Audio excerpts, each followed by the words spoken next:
Der Erklinoeg, an acknowledged masterpiece of the 19th century Lied, was written in 1815, and there is a reason why I have noted the year in which this work was composed. Indeed, if you do the math, you will see that this song was written by an 18-year-old composer.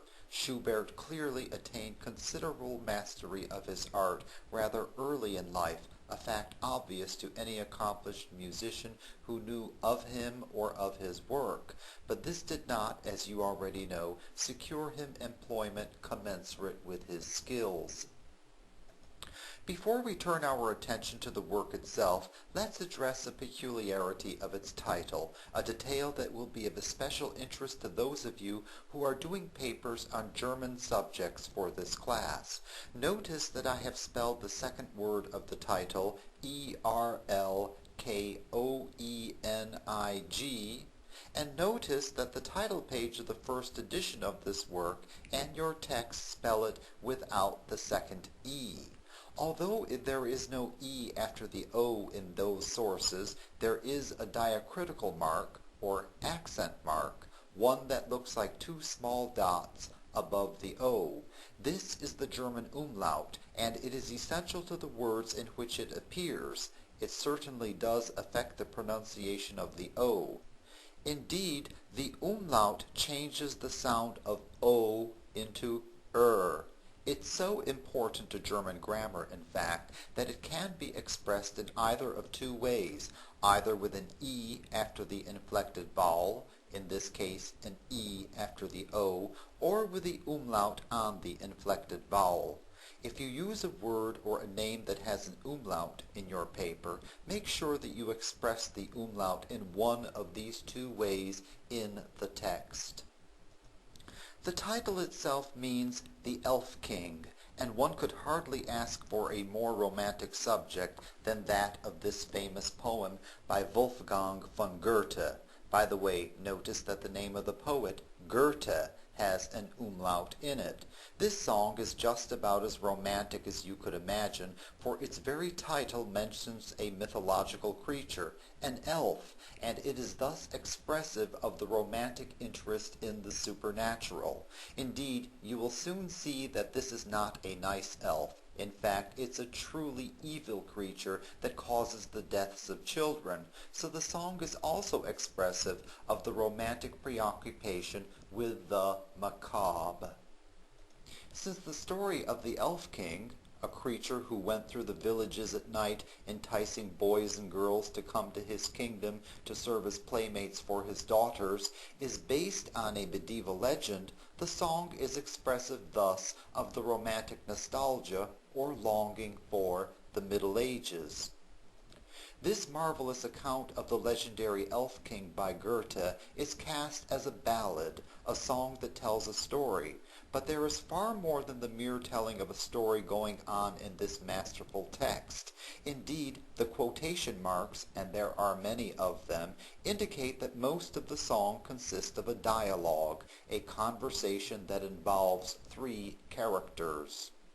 The three characters whose actions are described in this Lied, and whose voices are heard in actual conversation in it, can be seen in the vignette on the frontispiece of the first edition of this work, which can be seen above the podcast screen or in your text. Please take a look at it now.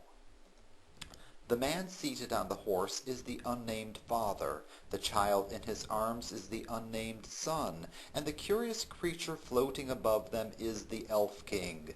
As you can easily see, this song is about a wild ride through the woods at night, during which the Elf King tries, and eventually succeeds, in stealing the son away from the father.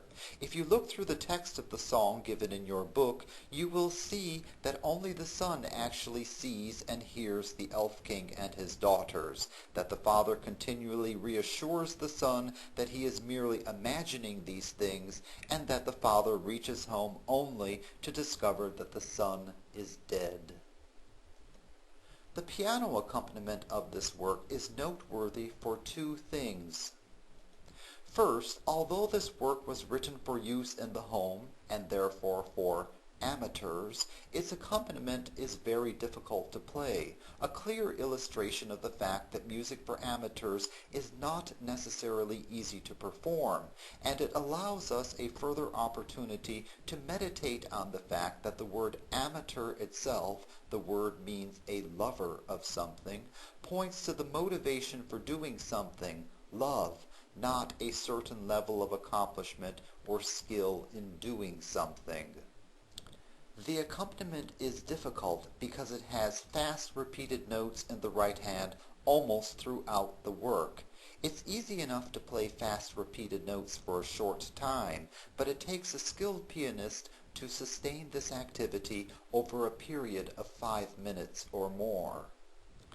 These fast repeated notes serve as a sort of musical landscaping, for they depict the sound of a horse's hooves pounding the ground during this wild ride through the woods at night.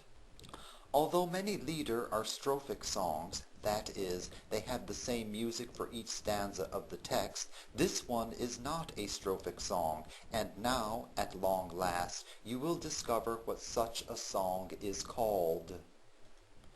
Durchkomponiert might appear to be little more than a blur of letters to you, but close inspection, and dividing the word into 2 parts, reveals that its second part means composed. K-O-M-P-O in the German word looks very much like C-O-M-P-O in the English word.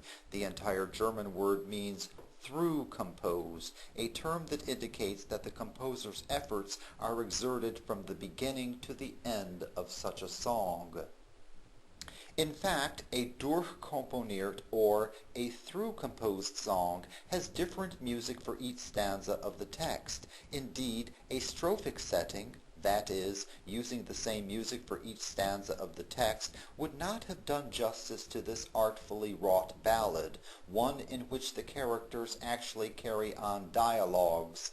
Certainly, it is difficult to imagine how the same music would have worked equally well to convey the character of the elf king's enticements, the son's cries, and the father's reassurances, but it is very easy to hear the care that the composer has exerted to distinguish these characters and their typical utterances apart from one another.